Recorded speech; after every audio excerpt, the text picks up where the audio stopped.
Tropic Mag, l'invité du matin.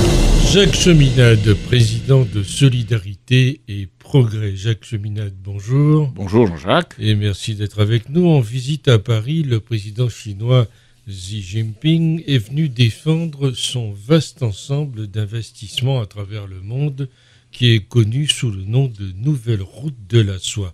Les routes de la soie qui doivent relier par terre et par mer la Chine au Proche-Orient, à l'Afrique et à l'Europe. Et c'est un projet d'une ampleur absolument titanesque qui suscite des levées de boucliers à travers le globe. On en parle tout à l'heure. Mais le président chinois s'est d'abord rendu en Italie, puis en France. Pourquoi ces deux pays ? En Italie, parce que l'Italie lui a ouvert les portes. Michele Geraci, qui est chargé sous-secrétaire d'État au développement en Italie, quelqu'un qui a vécu 10 ans en Chine, et qui dit l'Italie doit passer à tout prix un accord avec la Chine. Donc ils ont un protocole d'accord. C'est le seul pays du G7 qui a un protocole d'accord avec la Chine. Et il y a d'autres pays européens, mais aucun n'était parmi les trois grands, les trois fondateurs, la France, l'Allemagne et l'Italie. L'Italie a ce protocole d'accord. Et c'est pour ça que Xi Jinping est allé d'abord en Italie. Il y aura peut-être un moment où l'Italie recevra Xi Jinping et Poutine. Alors, évidemment, les autres pays européens, nous autres, Français et l'Allemagne, dans ça, ne sommes-nous pas largués ? Et je dirais, dans un certain sens, oui. C'est pour cela qu'on cherche à faire des accords bilatéraux, mais on n'ose pas faire un protocole d'accord, nous autres Français, parce qu'on ne veut pas, disons, affronter les néoconservateurs américains et anglais, on ne veut pas affronter Trump, donc on est dans une sorte de milieu où on fait beaucoup d'accords bilatéraux, et on se réfugie derrière l'Union européenne, on fait venir à Paris Juncker et Merkel. Justement, personne n'a compris la présence de ces deux dirigeants européens aux côtés du président Macron. Alors si, parce que ce que Macron pense, c'est qu'on ne peut faire qu'avec l'Europe. Donc il fait venir ses dirigeants. Ça a été décidé presque au dernier moment qu'ils viennent. C'était pas prévu. Alors, c'est très curieux, parce que quand il était à Xi'an, en Chine, en janvier de l'année passée, Macron avait dit « Les nouvelles routes de la soie réactivent un imaginaire de civilisation, et nous devons, nous, Français et Chinois, il nous appartient de décider l'avenir. » Alors maintenant, c'est derrière l'Union européenne qui se place. Pas comme les Italiens. Les Italiens essayent de pousser l'Union européenne. Tandis que Macron se réfugie un peu derrière l'Union européenne, qui ne le lui rend pas, parce que Annegret Kramp-Karrenbauer, la nouvelle présidente de la CDU allemande, lui a tout refusé du discours de Macron sur l'Europe. Elle lui est presque hostile, d'ailleurs. Elle est presque hostile à Macron. Elle est tout à fait hostile, oui. Elle a dit, on ne veut pas mutualiser la dette, on va payer pour les autres, on ne veut pas de structure européenne.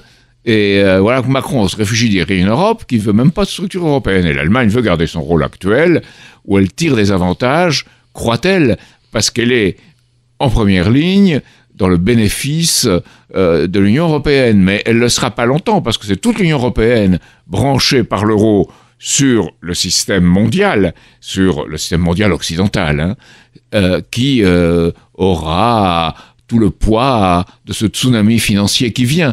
Vous avez vu que des gens qui ont été responsables à la Banque mondiale, au Fonds monétaire international, eux-mêmes disent, d'ici 2020, il y aura une crise financière qui sera bien pire que celle de 2007-2008. Et ça vient, moi je l'ai toujours dit, et elle vient, je peux vous assurer qu'elle vient. Dites-moi, ce voyage, c'est un voyage diplomatique ou un simple voyage de courtoisie ? Alors, il faut voir comment procèdent les Chinois. Les Chinois pensent qu'il faut la paix et la coexistence pour développer et innover. Donc, ils pratiquent une politique de paix et de coexistence et ils prennent ce qu'on leur offre. Oui. En Italie, le protocole d'accord. Et là, ils disent, comme Xi Jinping en France, une Europe unie et prospère correspond à notre vision d'un monde multipolaire. La Chine soutiendra toujours l'intégration européenne et son développement.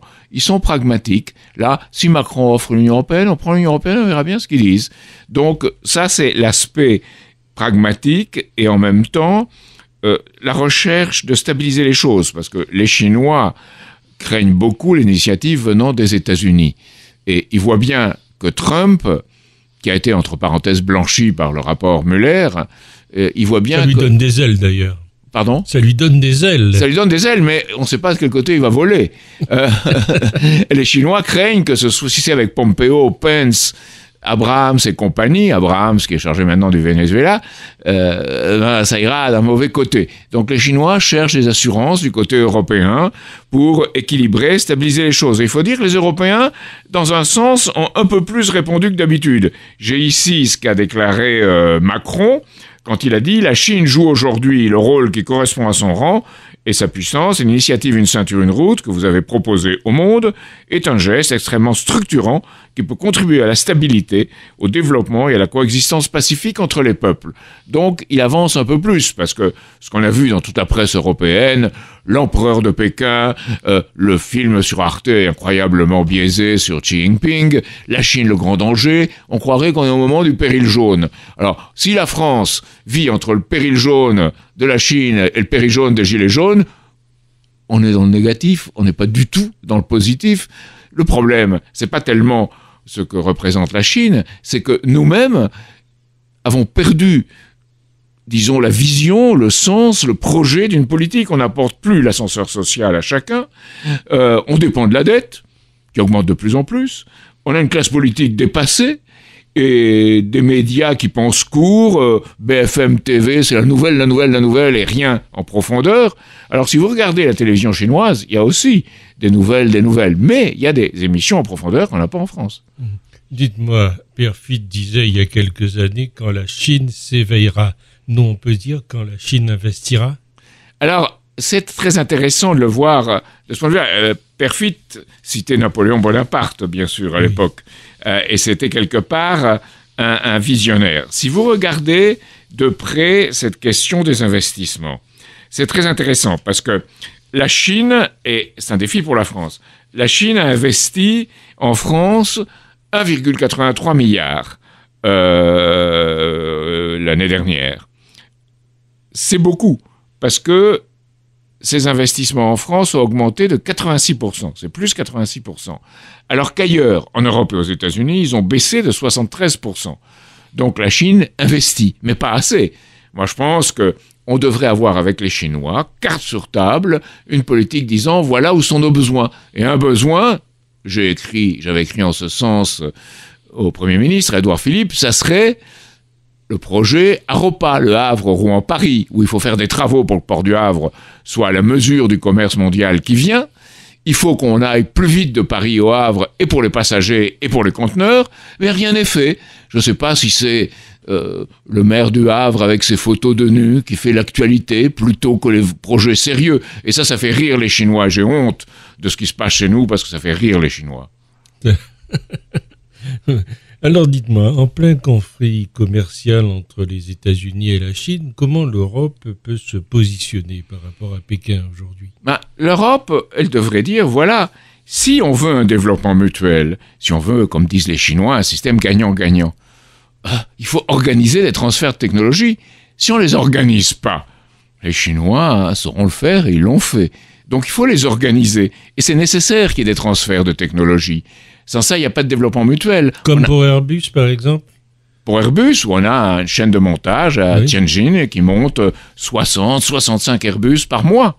C'est très bien. On a la participation du CNES au programme chinois de l'espace. On aura 15 kilos dans le programme Change 6 d'instruments. Et on participera à ce projet avec la Chine. Peut-être même pourra-t-on détecter, comme les Chinois, de l'hélium-3 sur la Lune, qui est quelque chose de très important pour la fusion thermonucléaire, l'industrie du futur. Les Chinois sont en avance. Ils ont la fusion thermonucléaire, ils ont l'intelligence artificielle, ils développent le numérique, ils ont un ensemble de données pour l'intelligence artificielle qui est leur population. 1,4 milliard d'habitants, et ils ont une avance, ils sont en train de prendre l'avance sur nous. C'est ça qui fait peur aux Américains.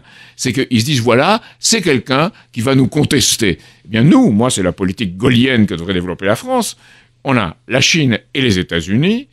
On doit être l'allié historique qu'on a été des États-Unis, très bien, mais en même temps, l'ouverture, la détente, la coopération, l'entente avec la Chine, et être clair sur cette question-là.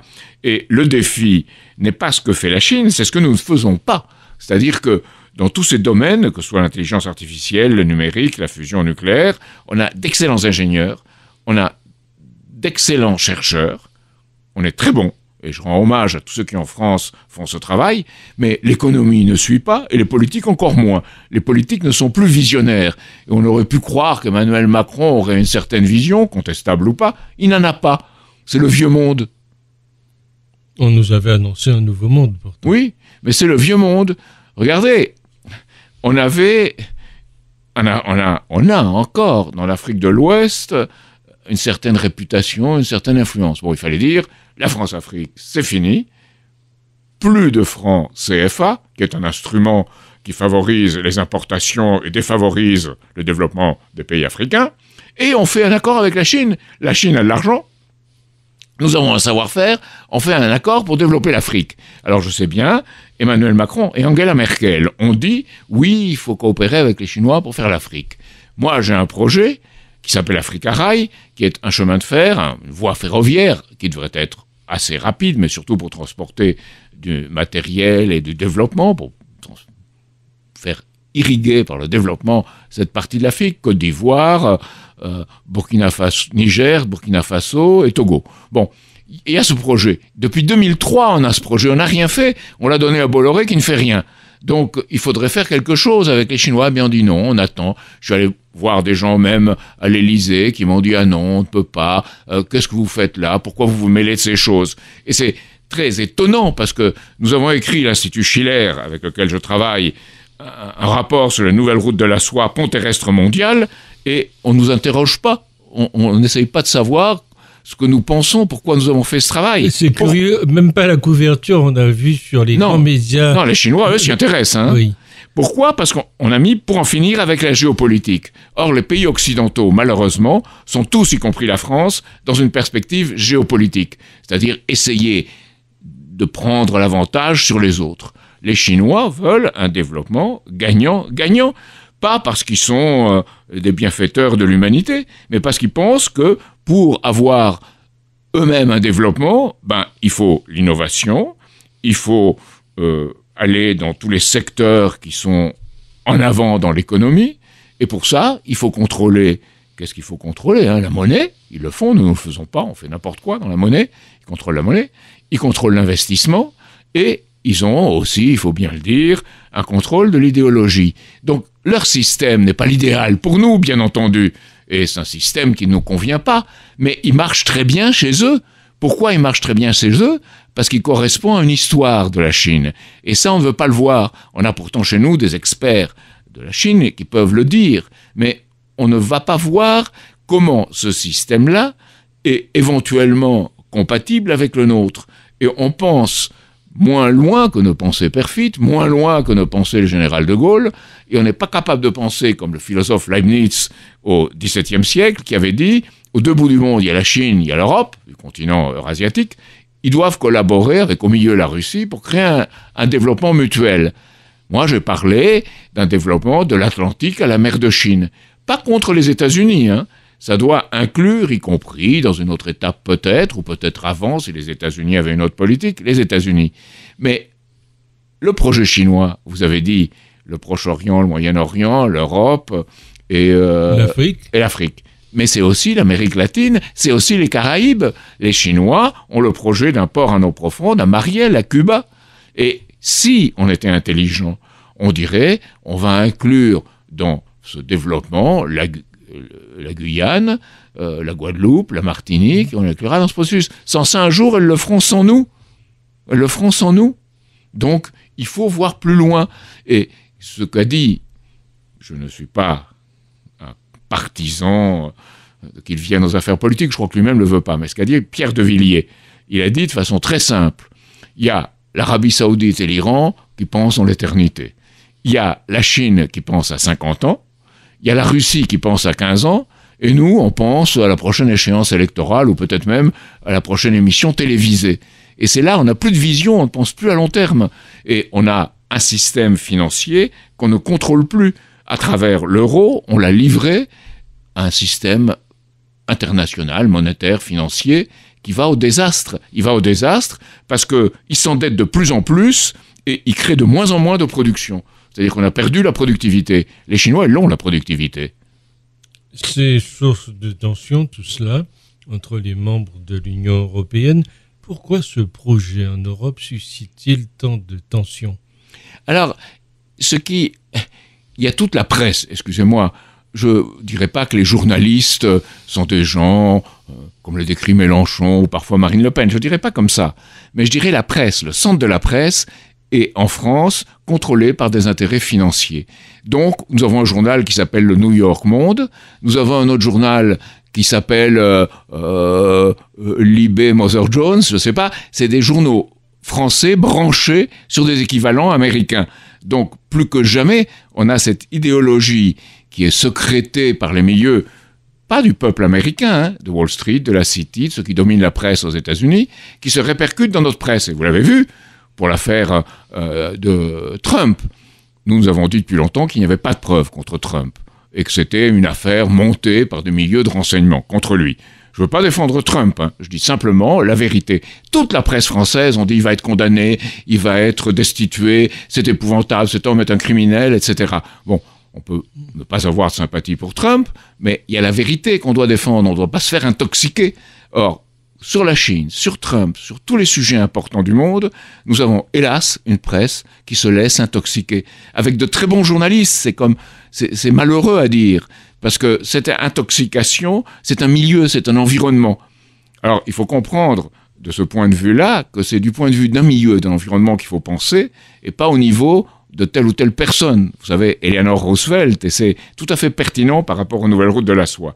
Elle disait que les gens qui ont une vision courte pensent en termes de personnes, ceux qui ont un niveau un peu plus long dans la pensée, un peu plus profond, pensent en termes de faits, et ceux qui vont plus loin pensent en termes d'idées. Eh bien, la nouvelle route de la soie, c'est une idée. Qu'on le veuille ou non, c'est une idée. Une idée. Où en est ce projet aujourd'hui? Si vous voulez, il faut regarder par étapes. Aujourd'hui, il y a la Banque asiatique pour l'investissement dans les infrastructures, qui est ce qu'on affiche, c'est 100 milliards. Ils ont investi à peu près plusieurs dizaines de milliards, pas plus. Mais il y a derrière toutes les institutions financières chinoises, dont l'Exim Bank chinoise, l'Export-Import Bank chinoise, qui a investi en Afrique. Et là, si on regarde les investissements totaux, on arrive à quelque chose en projet de l'ordre de 3 000 milliards. Même le Figaro Magazine l'avait dit. Donc c'est 3 000 milliards. Donc c'est énorme. C'est des chiffres qui donnent le vertige un peu. Ils donnent le vertige et en même temps c'est un pari sur l'avenir. Vous savez, au moment où nous avions une ambition, où il y avait une planification, où il y avait chez nous des politiques comme De Gaulle, comme Mendes France, ou même d'autres, ou même certains dirigeants d'autres partis, du Parti communiste, du Parti socialiste, même de la droite. Vous avez des gens qui pensaient long. Aujourd'hui, on ne pense plus long. Et dès qu'on voit quelques milliards dans l'économie, on a le vertige. Mais, disons-le, combien il y a dans les spéculations financières?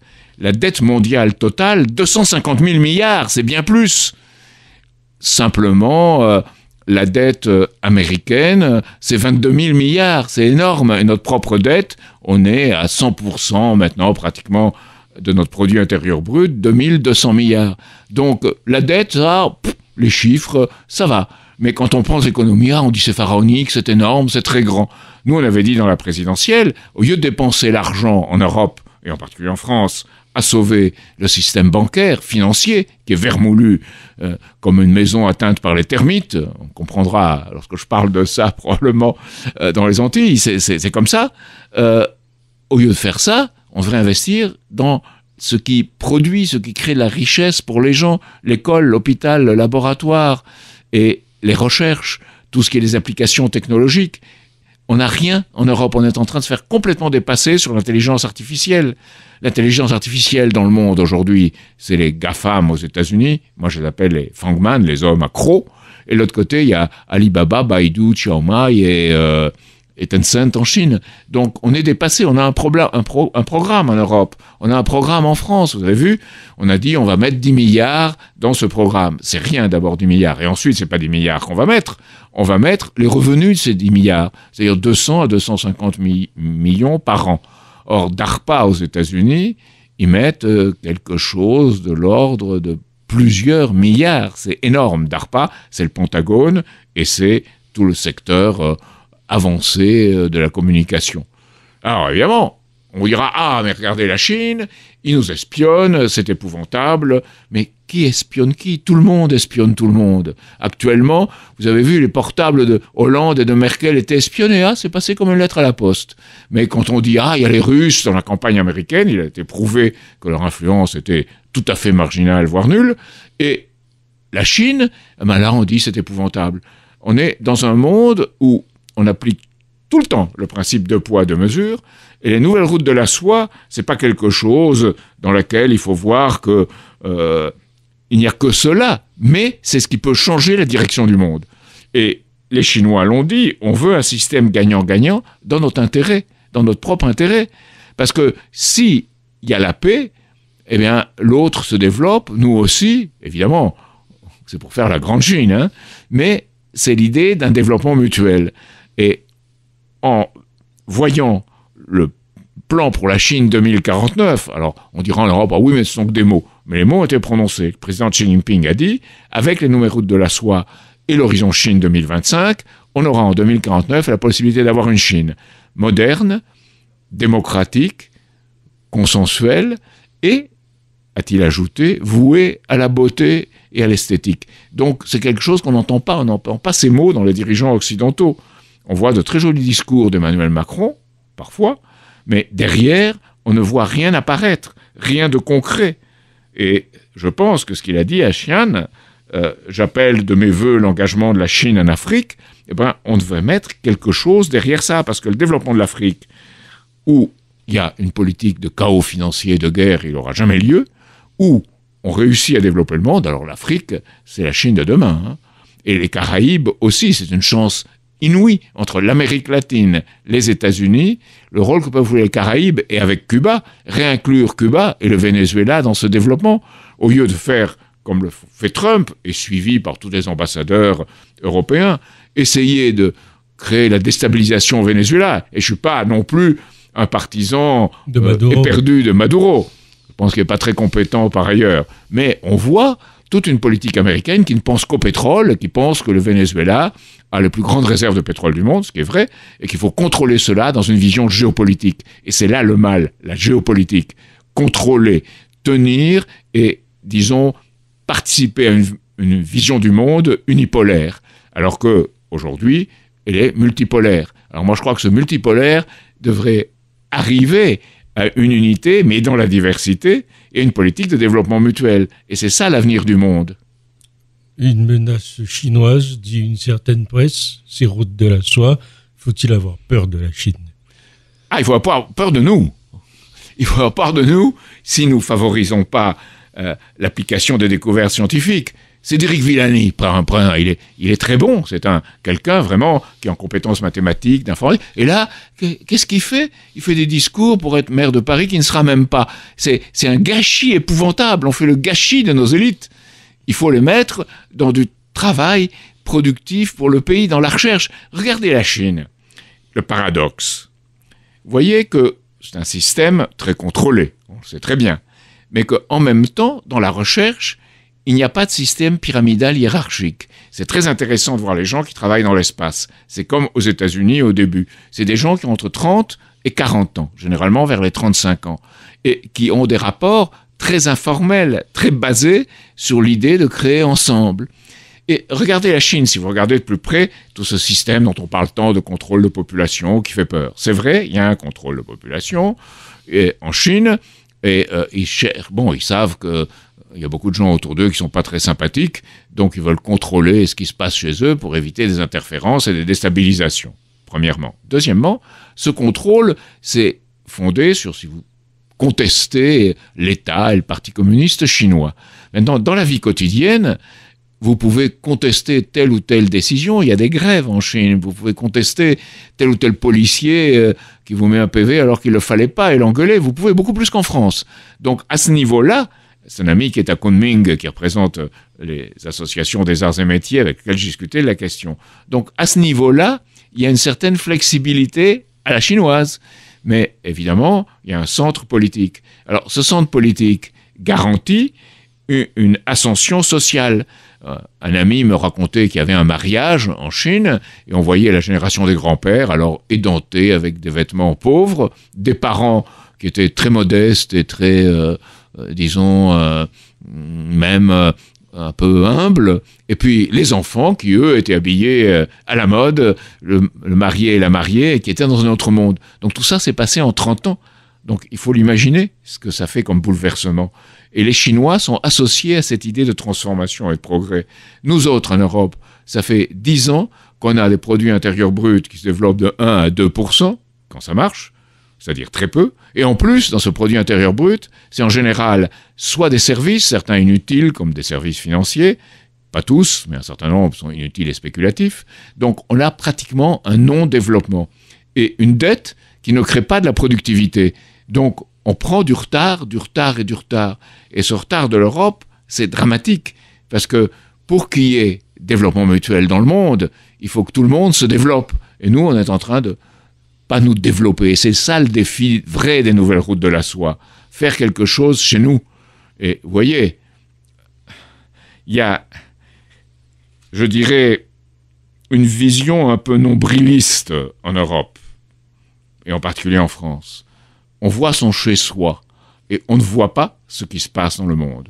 On ne le conçoit pas. Alors je pense que Emmanuel Macron le conçoit, mais il ne voit pas les effets à l'intérieur de la France. Il n'a rien compris, je pense, profondément à la crise des Gilets jaunes. Sans ça, il ne dirait pas ce qu'il dit. Quand il a dit ce qu'il a dit sur cette pauvre femme à Nice de 73 ans qui est tombée en lui disant qu'il lui conseillait la sagesse et qu'à cet âge-là, on n'allait pas...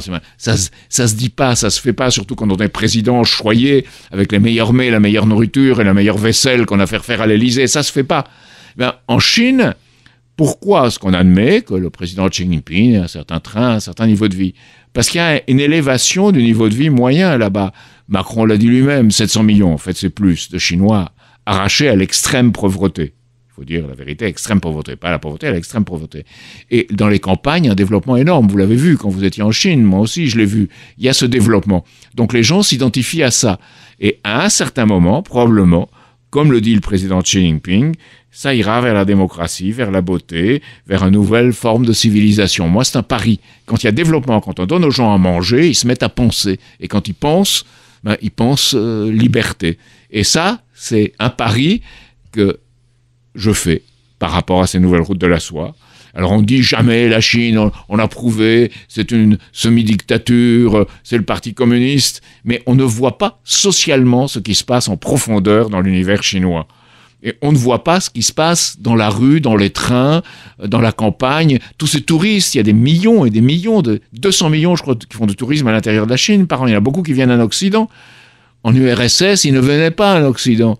Aux États-Unis, on vient en Occident, mais complètement enfermé dans son réseau de transport et dans son réseau de commerce et dans ses agences de voyage. En Chine, oui, il y a des agences de voyage, oui, ils sont encadrés, mais de moins en moins.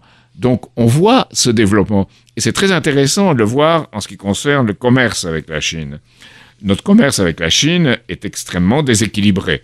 C'est-à-dire, je crois, nous devons exporter à peu près, j'ai les chiffres ici, mais peu importe, nous devons exporter à peu près, je dirais, 25 milliards. Et nous importons 49 milliards de la Chine. Mais le solde négatif pour nous devient de moins en moins négatif en échange. Et en investissement, nous avons beaucoup plus en Chine que les Chinois n'ont chez nous. Mais les Chinois progressent plus vite chez nous que nous progressons en Chine. Donc ça s'équilibre, les échanges et les investissements. Et il faut considérer la chose comme un tout. Pour moi, ce qui est très important, c'est de développer en Chine tout ce qui est de la culture et notre véritable culture. Pas telle ou telle exposition d'art pseudo-contemporain, mais tout ce qui est en profondeur notre culture. Et il y a des villes comme Yantai, par exemple, où il y a des centres, des Français qui font des choses, où il y a tout un climat franco-chinois qui se développe et d'intérêt franco-chinois. Donc c'est ça qu'il faut développer, parce qu'on doit arriver à quelque chose en profondeur. On doit arriver à quelque chose où, en haut, on va collaborer pour l'exploration de la Lune, ou dans le nucléaire. Ils ont réussi à ouvrir la centrale d'EPR, la première, à la mettre en réseau avant nous, qui sont à l'origine. Donc c'est déjà quelque chose, disons, qui montre que on n'est pas dans le coup. Et d'autre part, il faut en même temps, dans le plus long terme, avoir cette sorte, je dirais, d'amitié culturelle. Les Chinois ont des choses qui sont très semblables à nous. Le goût de la nourriture, le goût des boissons qui accompagnent la nourriture, un certain sens de la vie en société. Et c'est assez étonnant quand on voit le régime chinois, mais qui est en même temps, au niveau du quotidien, assez frondeur. Donc, il y a toutes ces choses qu'on peut avoir en commun. Et il faut les développer de façon calme, bienveillante, réciproque. Alors là, ça vient tout le temps. Il faut la réciprocité, il faut l'équilibre entre la France et la Chine. C'est vrai, je pense, de ce point de vue, comme les dirigeants européens, mais en pensant bien qu'il y a un train qui marche, et quand un train marche, c'est pas seulement de Wuhan à Lyon, c'est un train qui marche économiquement, politiquement, socialement, et qu'il faut monter, pas pour prendre une place dans un wagon et s'endormir, mais pour être au gouvernail avec les autres. Et là, dans l'espace, c'est très intéressant, je pense, cette coopération entre la France et la Chine, et c'est très intéressant dans le nucléaire, et c'est très intéressant dans un domaine auquel on ne penserait pas, c'est le troisième âge. Il y a de plus en plus de Chinois, la population vieillit, et elle n'a pas assez de naissances. On verra, ça sera un problème. Orpea est très actif en Chine et donne l'inspiration pour faire un traitement décent du troisième âge. On devrait le faire aussi chez nous beaucoup plus pour les EHPAD. Mais c'est là qu'on est capable de faire parfois des choses à l'étranger qu'on ne fait pas chez nous. Et c'est le grand problème de Macron, je dirais. Merci Jacques Cheminade d'avoir été avec nous, puis surtout d'avoir ouvert ces pistes de réflexion à l'occasion du passage à Paris du président chinois. La Chine qui pense monde, mais qui n'est pas nombrilisée, on va le dire comme ça. Et c'est fait pour durer. On ne peut pas dire d'un jour ça disparaîtra, non, c'est fait pour durer. Et nous devrions être fait bien plus en Europe, et surtout en France, qui devrait donner là pour durer. Merci.